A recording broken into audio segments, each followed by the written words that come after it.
మహబూబాబాద్ జిల్లా కేసముద్రం మండల కేంద్రంలోని పలు రైస్ మిల్లులలో సివిల్ సప్లైస్ టాస్క్ ఫోర్స్ అధికారులు తనిఖీలు నిర్వహించారు.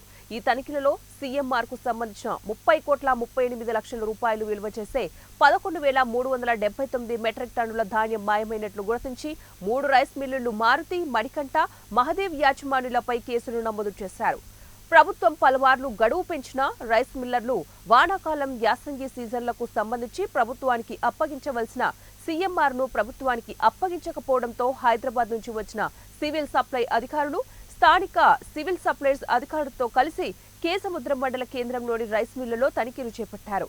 ఈ తనిఖీలలో ధాన్యం మాయమైనట్లు గుర్తించారు. సీఎంఆర్ ను సకాలంలో ఇవ్వకుండా జాప్యం చేయడమే కాకుండా ధాన్యాన్ని మాయం చేయడం జిల్లాలో కలకలం రేపింది. ప్రభుత్వం మరో 3 నెలల గడువును పెంచింది. ఈ గడువు ముగిసేలోపైనా రైస్ మిల్లర్ల యాజమాన్యులు సీఎంఆర్ బియ్యాన్ని ప్రభుత్వానికి అప్పగిస్తారో లేదో వేచి చూడాల్సిందే.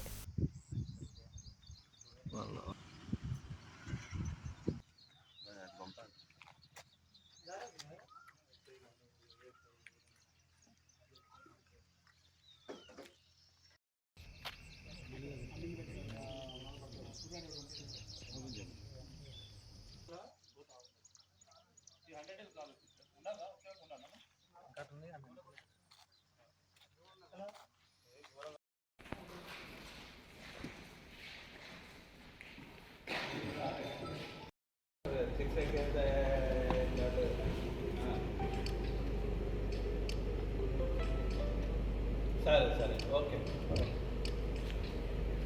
ఓకే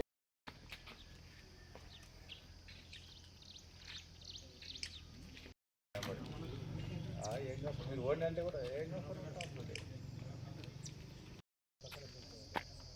కిలోమీటర్ కనిపిస్తుంది అదే సార్.